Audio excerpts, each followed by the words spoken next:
Hello and welcome to the Data Engineering Podcast, the show about modern data management.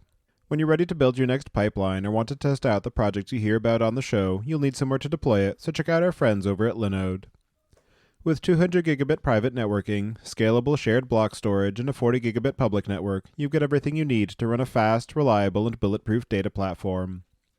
If you need global distribution, they've got that covered too, with worldwide data centers, including new ones in Toronto and Mumbai. And for your machine learning workloads, they just announced dedicated CPU instances, and they've got GPU instances as well. Go to dataengineeringpodcast.com/Linode, that's Linode today to get a $20 credit and launch a new server in under a minute. And don't forget to thank them for their continued support of this show. And you listen to this show to learn and stay up to date with what's happening in databases, streaming platforms, big data, and everything else you need to know about modern data management. For even more opportunities to meet, listen, and learn from your peers, you don't want to miss out on this year's conference season. We have partnered with organizations such as O'Reilly Media, Corinium Global Intelligence, ODSC, and Data Council. Upcoming events include the Software Architecture Conference, the Strata Data Conference, and PyCon US. Go to dataengineeringpodcast.com/conferences to learn more about these and other events and to take advantage of our partner discounts to save money when you register today. Your host is Tobias Macey, and today I'm interviewing Vadim Semenov about how data engineering works at DataDog. So, Vadim, can you start by introducing yourself? Hi everyone. Thank you, Tobias, for inviting me to speak on your podcast. I've been working with Hadoop and big data for the past 8 years, and previously I was working on scaling distributed systems. And with Datadog, I've been working for the past 4 years as a software engineer / data engineer, and I was responsible for lots of things that we've built there. And do you remember how you first got involved in the area of data management?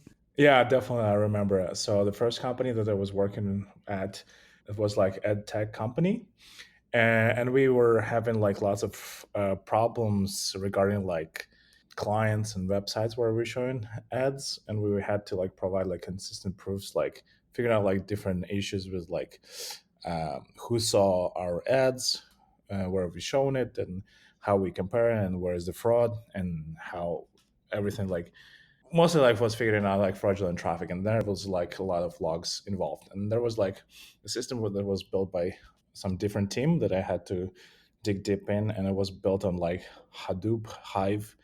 Hive was 0. I don't remember the version actually. It's 0.6 or something like that, and Hadoop was also 0. Something. It was running on EC2. I don't think we had EMR back then, but that's how I got involved, and I was really interested in the system, and I was started digging Hadoop, and eventually those responsibilities were handed over to me to overall scale the system and push it forward. So that's how I got involved into the whole big data system. So you got thrown into the deep end and just had to figure it out as you go, as do so many of us in engineering. Yeah, that was a pretty interesting time. There were not a lot of resources about Hadoop, and Hive was kind of first tool easy to manage for lots of engineers, because you basically write SQL and it runs, but it was all on Hadoop MR1 model, which wasn't super scalable compared to Yard, and there were lots of tricks around that. And so, one of the other things that I think is interesting is the fact that you mentioned that your title is software engineer in data. And I think it's interesting the distinctions that are drawn between software engineers and data engineers and where the sort of primary focus or primary responsibilities lie. And so, I'm wondering if you can talk a bit about the ways that your role is sort of defined and the types of things that you're working on and thinking about at Datadog, and if there are any specific roles at Datadog that are more on the data engineering side and sort of where those distinctions and boundaries lie. So that's an interesting question. So over the years, the term data engineer appeared maybe 10 years ago, something like that. And I was following it closely, and it was really software engineering heavy. People were working on lots of scaling problems and overall. But over time, the term changed its meaning, and we see it in a lot of companies. Data engineer is defined loosely now.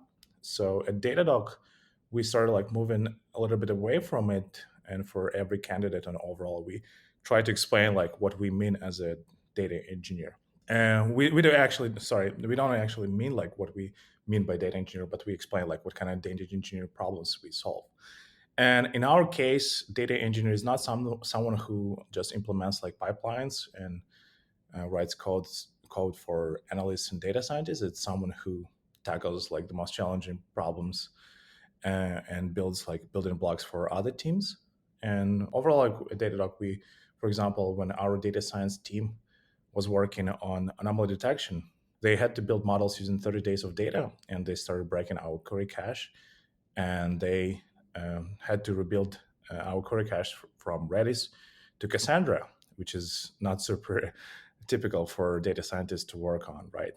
And they got obviously help from DevOps, but they wrote like some chef cookbooks that we used before, and overall deployed the system because it was their feature to deliver. And the same applies to all other engineers that we try to hire. So we try to make sure that a person is not just an expert in their domain, but can also go like to different field and figure out lots of things for themselves. And that's also shapes like how we approach data engineering. So it's not someone who just like gets requirements from other teams and builds pipelines and does stuff. No, our analysts and data scientists, they all build their own pipelines, they write tests, they manage their own clusters, and so on. So data engineering, like that's why like it's like compared like to overall the industry concept of that, we try to like explain a lot about like what we basically mean by that. So it's not going to be just like writing SQL queries. It's not going to be just like wrangling some pipelines. We have to go to some parts of our query code. We have to optimize JVM. We have to like figure out like how memory works inside of our computers and so on. We work with binary file formats. We read data from Kafka. We manage different systems. We think about ops and lots of other things.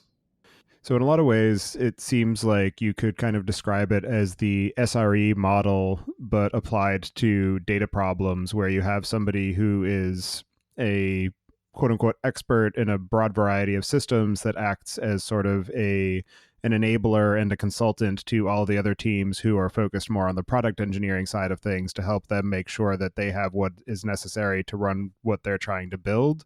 And you're just trying to build out the foundational layers and the building blocks that help them do their job and help them understand how it all fits together. Overall, yeah, like because like our company is geared toward other engineers and DevOps and SREs and other people. This approach is in the core of like everyone who we like try to like bring to Datadog. But like we have like different teams that deal with different types of data. So we have like metrics intake team that deals with high volume of data. We have analytics team that deals with like lots of variable data, and we have like revenue team that has to provide like make sure that the numbers are correctly calculated. So there's like different challenges for all those like quote unquote data engineers, if you will. And in different teams we have like different requirements, so it's not just like, but in the core we try to make sure that everybody's like kind of SRE, we, who someone who can deal with like ops monitoring, making sure that the system is fault tolerant, resilient, and so on. And before we get too much further, can you just give a bit of a description about what Datadog is for anybody who isn't familiar with it and some of the types of data that you're dealing with and the types of scale that you're working at? So Datadog is a monitoring service for all kind of data, starting from ground level, like hardware monitoring, how your CPU is loaded, how much memory you use, going to upper level, like web servers or database layer, how many queries you make, how many 500 errors you throw, to completely application level, where you can see like what kind of queries are slow, why they're slow, and so on. So we try to cover a huge range of like problems that the typical engineer would face, and we help companies to know like if they have issues, where the issues appear, and so on. And the data that we deal with is pretty variable, but we can define like categories. It's metrics, basically numbers. We have application performance monitoring, where lots of like numbers and traces are tied together, and logs. which is your basically text data. And the volume of data, I'm not sure if I can disclose, but it's like in terms of like points, it's in tens of trillions per day. So, when you're working at that type of scale and you're dealing with time series data that is being surfaced to other engineers and operators for their mission critical infrastructure, there's definitely a high requirement for reliability and uptime of your infrastructure. And so, I'm curious what types of components you're relying on for the foundational platform for managing the ingestion and analysis and surfacing of that data, and some of the types of challenges that you're dealing with, particularly because of the volume and the high uptime requirement.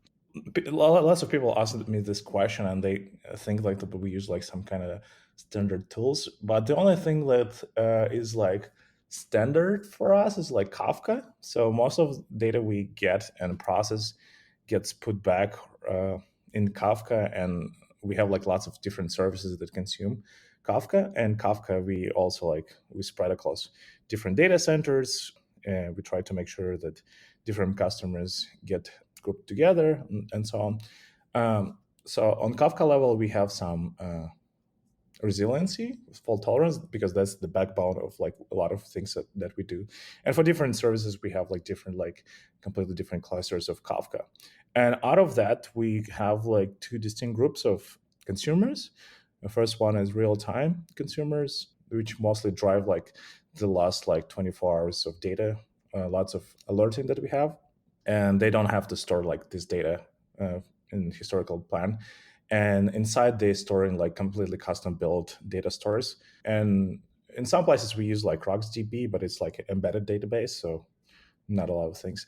We have some Cassandra, which is we use for query cache, as I said before. And the other group of consumers that we have is historical. So from Kafka, we also consume data, and then we write it to in custom file formats to cloud storages, and then the query system can easily get data either from live system or historical system. That's how we show data overall. I find it interesting that you're working in a custom file format, particularly for some of the historical data, where I'm sure that there are a lot of benefits that you gain as a virtue of having them built for your specific use case. But at the same time, it adds a bit of extra burden for onboarding engineers because they have to learn a specific tool rather than being able to translate information or experiences that they've had from other companies. And so I'm curious what your experience has been on those lines as far as any friction that is caused by having more custom tooling where you may have been able to take advantage of something off the shelf for a slightly less optimal performance or capabilities. Yeah, so the goal of those like custom file formats is to allow customers to see data as soon as possible. So whenever on a dashboard you open and want to see like, for example, 7 days of data or like 1 month of data, that's a lot of data points, and we have to show them as fast as possible. And we try to make sure that like within a minute you can get data. So those file formats are really optimized for reading data. Uh, and all for engineers, as long as you have like tools. So for example, it doesn't from outside perspective, it shouldn't matter like if it's like Parquet or like some other file format, as long as you get data like with a certain schema, right? You don't really care, like as long as like that schema is the same. And we have lots of tools for that. And overall, there are like some challenges because of the system is so big. There's like lots of like moving parts, and it's not just like a single file. There's like lookup tables, index files, etc., etc. But we decided that that's the way to go. Unfortunately, we have some for some intermediate data. We also use Parquet, so we're not only just using our custom file format. So, for example, for analytics purposes and for other more flexible use cases, we figured it out that we actually want to store in Parquet, and we do store in Parquet. However, we apply some higher order aggregations there, so we don't store all the volume of data in Parquet. And for in terms of data retention, we store everything with 1 second resolution for over 15 months. And customers can request, obviously, like longer periods. But essentially, like our system is optimized. Like if you want to see like what was happening in your system last Black Friday, for example, to forecast like what's going to happen this Black Friday, you can easily go on dashboards and check what was happening down to a second in your system, and that's what like historical data is useful for. Yeah, being able to maintain that 1 second tick resolution for such a long time frame, I'm sure, has some storage challenges. I'm wondering what the compressibility of the information is, given that it's all working along discrete time intervals, and there might be some similarities in the patterns for being able to compact the actual files on disk. Yeah, so we're not doing like extra like research, extra rigorous research about like how we can compress all the data, because like as you said, like the data is so variable, and there are like different techniques, right? If you were looking at like Parquet, like they have like four different techniques of encoding like data, but we don't do that, and we achieve about like 15x compression ratio. So whenever you see you look at raw data, it's probably actually even more, because I was comparing compressed data from Kafka, and then we group data and compress the actual time series. So in reality, it can be like close to like I don't know, like 25, 30. And then another interesting piece is because of the fact that you're using these Kafka clusters running across multiple different data centers for ingesting customer data. I'm curious how you handle routing of that inbound traffic to reduce latencies and ensure that you're getting sort of the optimal performance and time to alerting for people who are sending you metrics, and understanding sort of what the locality is of the origin for being able to determine what those optimal routes are. Yeah, so we usually like we don't allow like customers go across like clusters. So if you're customers, you're probably gonna live in like a certain cluster unless you like have special agreements with us, and that's why that's how we avoid lots of like intro traffic, right? Because like clusters kind of independent, and within our systems, we can quickly switch different parts of our systems between clusters, and we try to not maintain state as much. So for example, for historical data, we only like keep last 10 minutes, and whenever we switch to a new cluster, we just need to replay like last 10 minutes of data. So we don't need our Kafka clusters to talk between each other. But within a region, we obviously deploy Kafka clusters in multiple availability zones, and that's where we get lots of traffic. Unfortunately, I don't really know all the details because it's like falls not outside of my work. We have like completely separate teams that work on Kafka. They're called like data reliability engineers. Yeah, so that's a good opportunity to talk a bit more about what the team structure looks at for the people who are working closely with the data at Datadog, and what your particular responsibilities are and how you work within the organization, particularly given the fact that Datadog has grown in size pretty significantly over the past few years. And so just sort of how you coordinate the projects that you're working on across the team boundaries and across geographical boundaries. Yeah. So first of all, like when I joined like 4 years ago, Datadog, we were 150 people company, and over 4 years we've grown to 1,300 people. So we 8x growth, I guess, and it put like lots of like pressure on like how we'd structure teams and how we do work overall.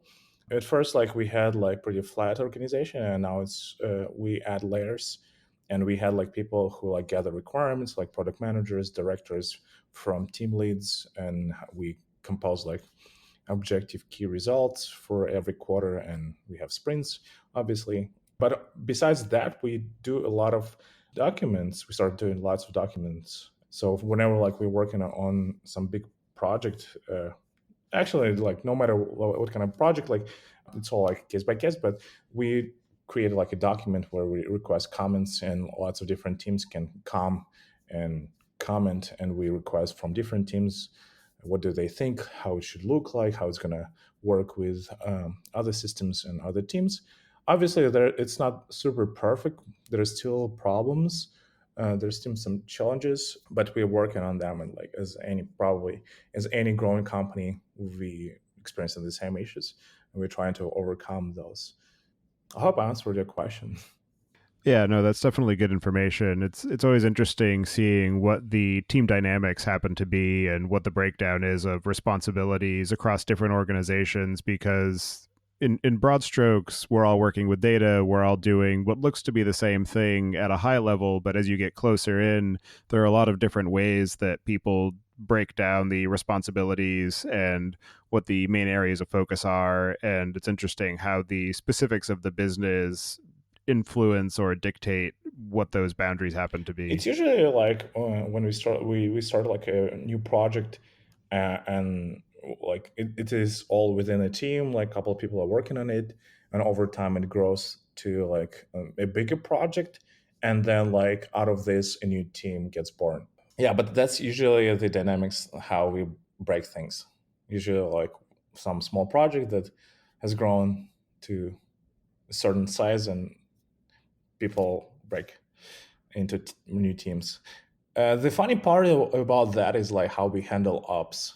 That's because like you have like a big system, and you have people in like lots of people being like kind of rotation to support the system. And once you break it apart, like different teams, like who's responsible for what, that kind of becomes a little bit interesting to figure out.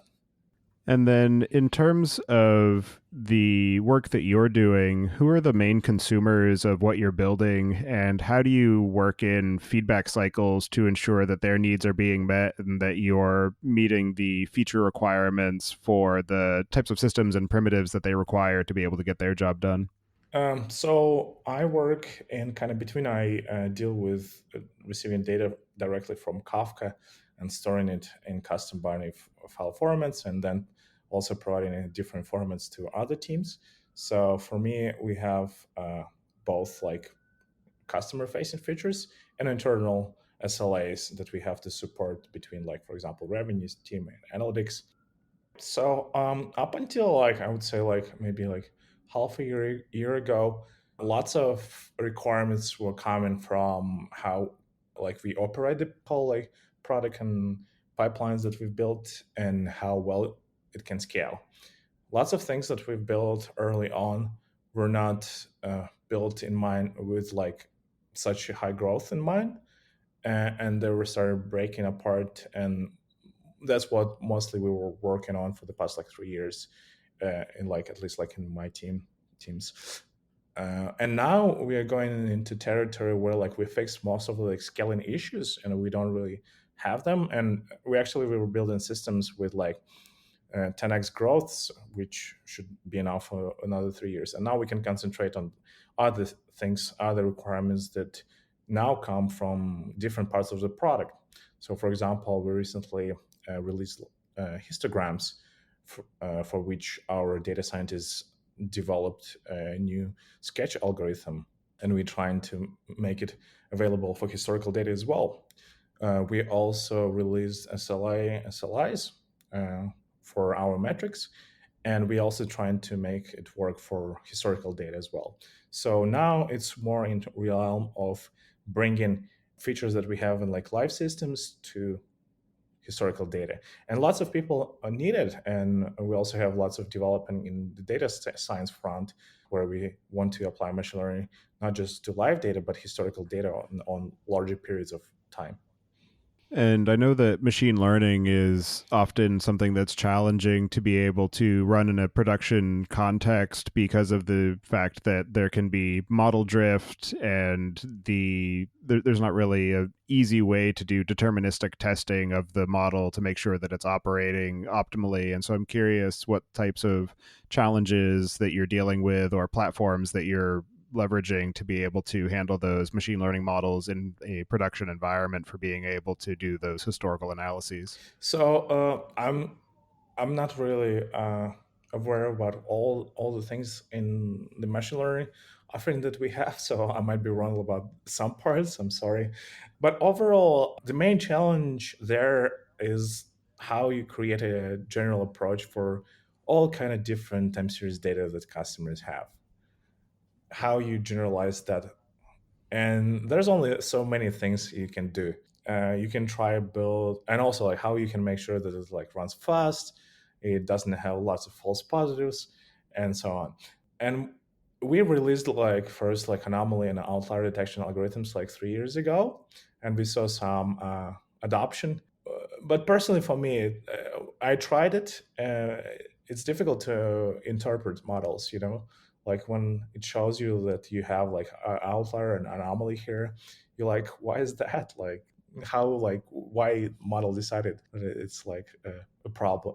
So I personally like not sure about how I feel, and I'm actually not sure how like overall this problem can be solved. We have like other offerings, for example, Watchdog, where we try to find related stories.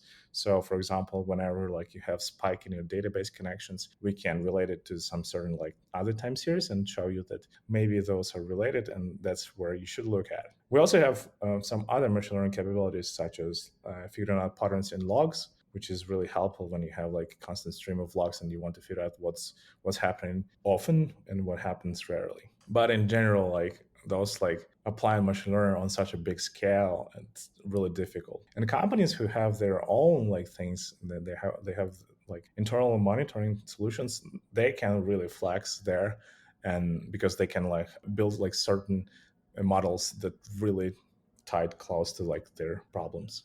Yeah, it's definitely interesting in your particular case of building these models that are feeding into some of the decisions that other operators are making based on the anomalies that can get surfaced, and being able to explain in a quick and accessible manner where those decisions are coming from and what types of actions might be useful or what types of insights you're trying to convey to them so that they can be able to make the necessary actions or determine whether an action is even necessary at all. Yeah, definitely true. Overall, like that's like overall the goal of the industry, and like one of the things where I joined Datadog is to I wanted to help. Like we have like so much data, and ability being able to correlate it and figure out problems early on would be really nice to have, but it requires like tons of computer resources. Fortunately, or fortunately, I don't know. And then the other interesting thing about the problem space you're in is that you're reliant on the end user delivering data to you, and it's time series, which there are always issues about the order of deliverability, where you might be having somebody who's sending data out of order, or they might have agents that are having networking issues that will maybe bunch up a bunch of data and then deliver it all at once, but deliver it late. And then there's also the fact that because you have end users sending the information, they're as long as they're using your agents, it's likely that the schema is going to be accurate, but they might decide to start sending extraneous information or misformatted data that doesn't match the schema that you're anticipating. And so I'm curious how you deal with all of those issues of data cleanliness and some of the challenges that are specific to time series. Cool. Yeah. So the first front is figuring out if data is malformed or not, and we quickly filter it out if it's malformed on our end. And about late and future arriving data, we have pretty loose windows. So everywhere we say that we accept up to 15 minutes in future. Like so, if your point came with a timestamp that is in the future, we will accept as long as it's not farther than 15 minutes. And for later arriving points, yes, as you said, like sometimes like servers or hosts like are slow, there's like some bottleneck problems, or you can send like custom completely time series. We accept up to 3 hours in the past. So we have to wait until we can actually start processing. Yeah, and I know that that can be challenging for the application logic that you're dealing with, because you're trying to maybe build some windowing or build some insights into the stream of data as it's coming in. And then all of a sudden you get a whole nother batch of data points from 2 hours ago that you then need to recompute some correlations between two different systems or two different metrics that are coming in. And so I'm wondering if you have had to deal with that in your own work as far as being able to realign the data. Yeah, so because like we wait like 3 hours in the past and 1 hour in the future, we store data in 4 hour chunks, and basically we have to use like 8 hour windows, and 8 hour windows kind of overlap. And then we have like other problem. We also have like orgs that can migrate into different shards, chunks, etc., etc.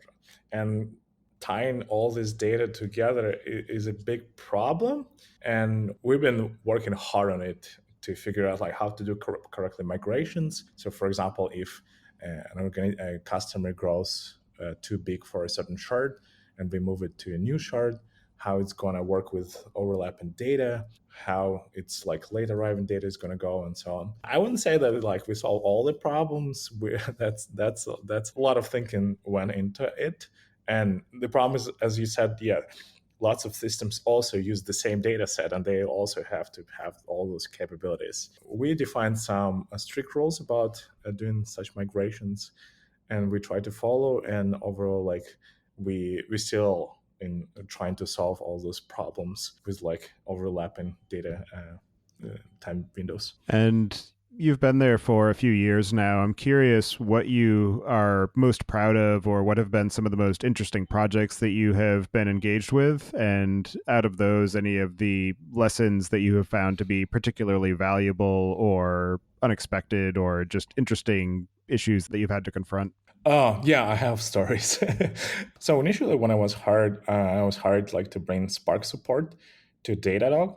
Overall, we used to use Pig as our processing framework, and bringing Spark support was pretty challenging in terms of I had to.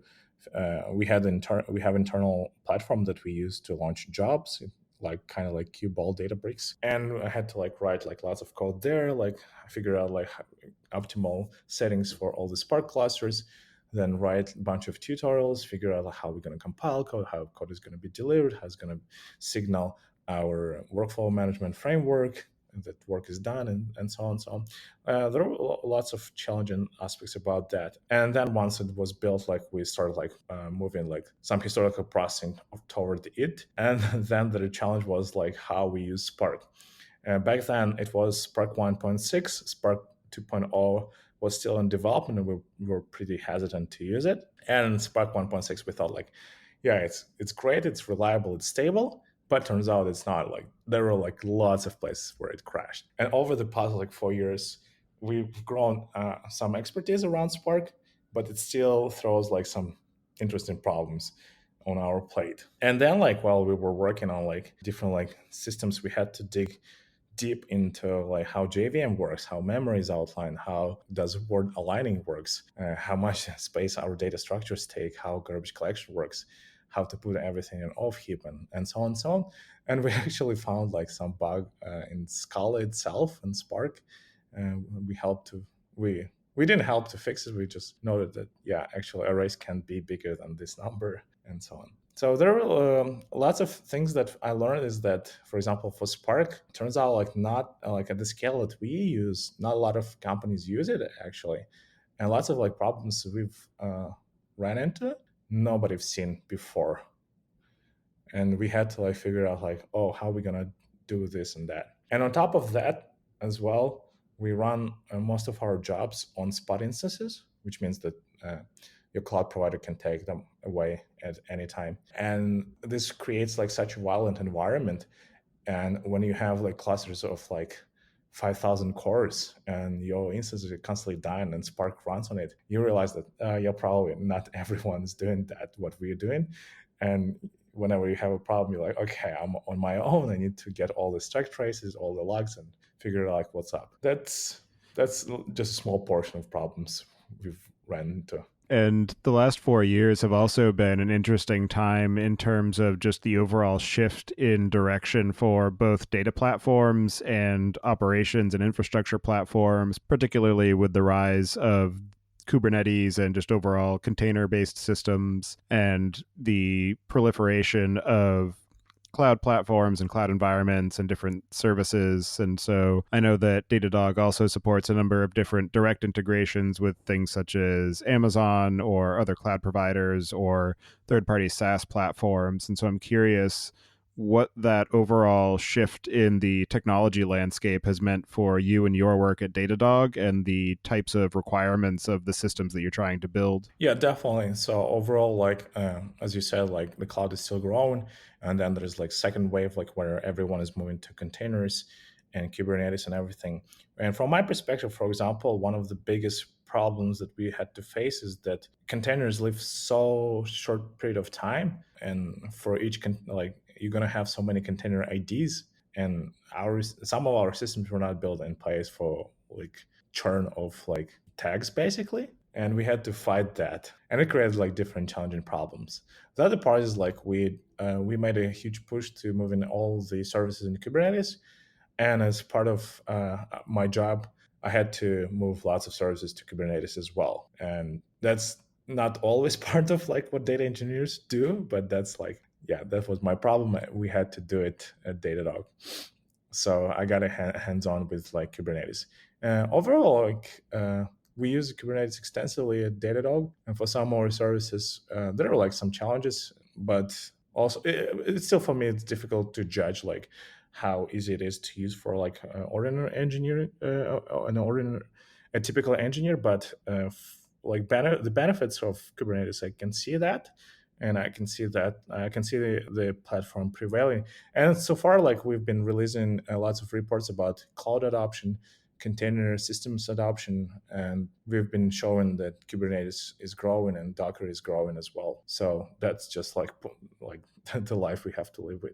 And as you look forward to some of the projects that you've got planned for some of the coming months and years, I'm curious, what are some of the types of technologies or best practices or overall patterns and systems designs that you're trying to keep an eye on or that you're hoping to adopt, and just some of the overall types of challenges that you're anticipating as you move forward? Yeah, so we at Datadog, we're not really hyped about different technologies. We we've done some of them. We saw lots some problems, and as like at our scale, picking up a technology is a pretty. We should be conscious about how we approach that. So we don't really like put lots of like thought, like lots of like figuring out what kind of technologies we're going to use.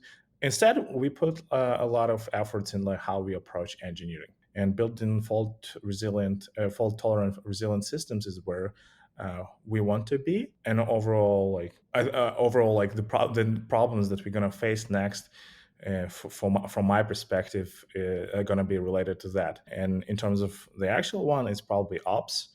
So the number of services keeps growing, but the number of engineers is not growing as fast. And overall, like a human can only have like keep so many things in their head, and you want to make sure that ops is like automated. So we need to make sure that we are building a system that can auto recover, can have retries, can have proper login, monitoring, etc., etc. We can replay data easily, and so on. And the other part, which is going to be huge for us, I think, is migrations. So at our scale, like when we develop new systems, we can't just roll them easily. We have to run them for like a certain period of time, like half a year, for example. And when you run huge systems on such scale, they burn lots of money. So you have to figure out like instruments that will allow you to move some data between those two. And then on the other hand, you have systems that consume this data. And you have to make sure that those systems work reliably with partially migrated systems. And that problem we haven't seen like being solved. Like there's like not a lot of like guidance, and we have to like develop our new techniques about that. Are there any other aspects of your work at Datadog or the types of projects that you're building or the platform in general that we didn't discuss yet that you'd like to cover before we close out the show? We have like some internal projects about like Spark performance monitoring. So I feel like lots of companies, lots of people run like their jobs, like lots of pipelines, but nobody tracks like how performance of those jobs like degrade or improve over time, or with certain like code pushes, etc., etc. And we're trying to, in our case, like we have like hundreds of jobs that we run, and we're trying to see like how certain changes improve or break like jobs.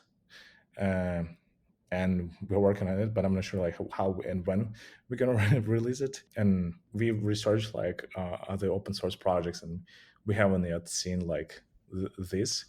And I had like some conversations with other engineers with other companies, and like I feel like that's like one of the problems that data engineers have overall, and like businesses is like how can you measure how efficient your jobs are? Yeah, that's definitely a challenge because of the fact that there is such variability and seasonality of the data that you're dealing with. So the execution time of a job at one point in time isn't necessarily indicative of its overall performance because it's highly dependent on the data that it's working with. So unless you have very consistent data sets that you're processing on a regular basis, it's definitely difficult to be able to say with any high degree of certainty whether a particular tuning is having the desired impact without being able to measure it over an extended period. Yeah, definitely. So we not just collecting like Spark metrics or YAR metrics or like system metrics. We also collect data from the jobs itself, and you have the same code, but you can run like as you said, like on different like data inputs, different like time periods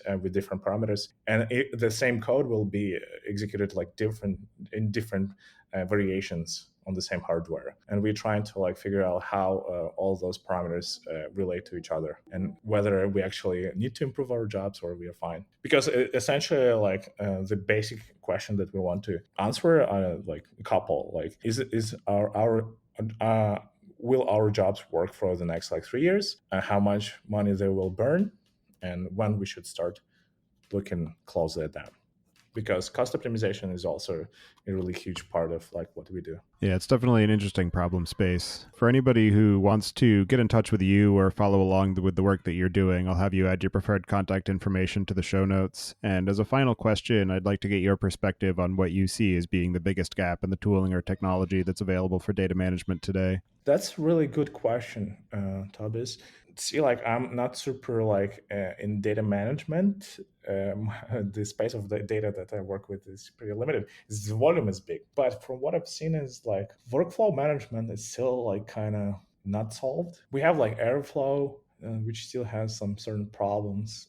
We have like different other workflow managers, and overall like rescheduling pipelines, rerunning, reprocessing data, waiting, alerting is like I am yet to see like a product that solves like workflow management to like complete degree. Yeah, I agree that the workflow management space still has room to grow. And it's interesting to see some of the generational approaches to it where, maybe 15, 20 years ago, we had things like SSIS and a lot of the GUI driven tools such as the Jaspersoft suite or what came out with things like Pentaho. And then there was the sort of second generation, which were things like Luigi or Airflow, where we were moving more towards the workflow defined as code and being able to have it in a more software native approach. And then a lot of that was a bit too rigid in terms of the way that it was defined and executed. And so now we're starting to hit the third generation where we have tools such as Dagster and Prefect and Kinto that are trying to blend the requirements of data engineers and data scientists. And there still seem to be some rough edges or incomplete execution of some of the overall requirements for this space. And then you've got things like Apache NiFi that are trying to revisit the GUI oriented type of thing, but work in more of a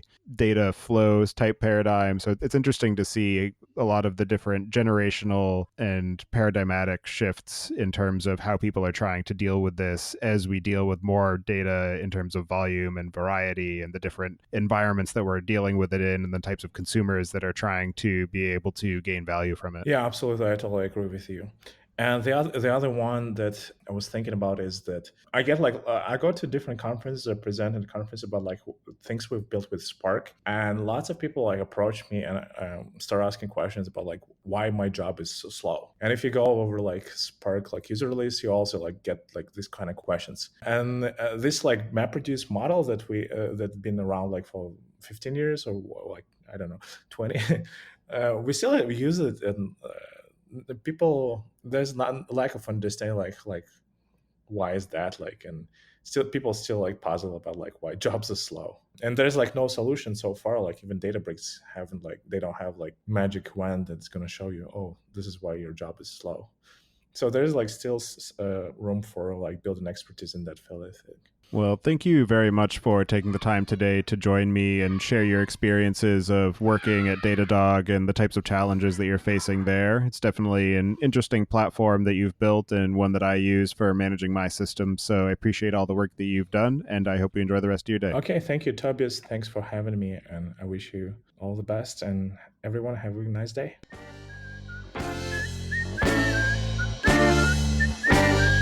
Thank you for listening. Don't forget to check out our other show, podcast.init, at pythonpodcast.com to learn about the Python language, its community, and the innovative ways it is being used. And visit the site at dataengineeringpodcast.com to subscribe to the show, sign up for the mailing list, and read the show notes. If you've learned something or tried out a project from the show, then tell us about it.